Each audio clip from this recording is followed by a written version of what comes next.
One. Alright guys, galing kasi ako sa executive modeling kaya nagkaroon din ng Ito din ito. magandang kasuotan. At siyempre may preparation tayo na yung 18 to the OPAC for sumpakan. Alright? Oh.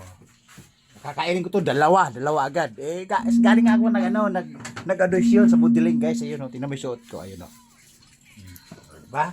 Siyempre may preparation, may handa. May mayroong eat all you can, right? Oh, kita niyo naman. Din pasingawan mo iba diyan para gusto ko mainit. Kasi guys, doon sa modeling sa ibang barangay, inaanyayahanan tayo. Alam mo naman si Pogi Philippines, Mr. Philippines 2008 contestant. Alright. Nagugulat pa kayo, no? Siyempre may kainan tayo. O, kita mo naman, advanced yung mga suot natin, di ba? Oh. Kaya may eat all you can tayo, right? Oh.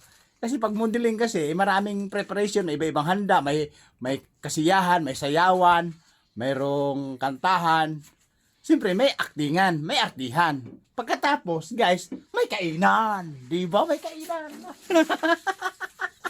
May kainan, di ba? Nagulat kaya, kung bakit ako nakaputi, Siyempre, again, galing tayo sa modeling. Right? Okay? Okay. Gusto ko mainit, Kasi nga, pagod ako sa model, Di ba? Okay. Wala pang pulbo yan, guys. Wala pang lipstick. Bigotit balbas lang. Right? Ngayon, kasi nagugutom tayo sa kamodeling, ka-acting. Kakain tayo ng siyempre masarap. Gusto ko masingaw-singaw, talagang yung mainit-init. Gusto ko kapag maganda sa maganda sa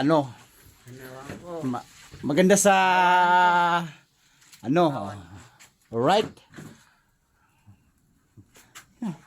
Ana. Okay. Alright, tingnan mo modeling na ganyan guys, Mr. Philippine 2008.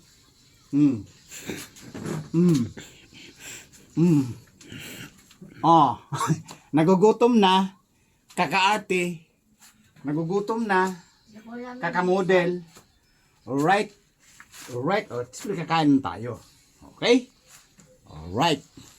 Okay. Awakan ko lang. Alright guys, pinakita ko lang yung routine sa pagmomodel.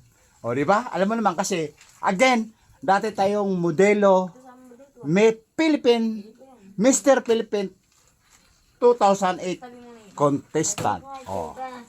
Okay? Nagulat kayo, Alright. Babu!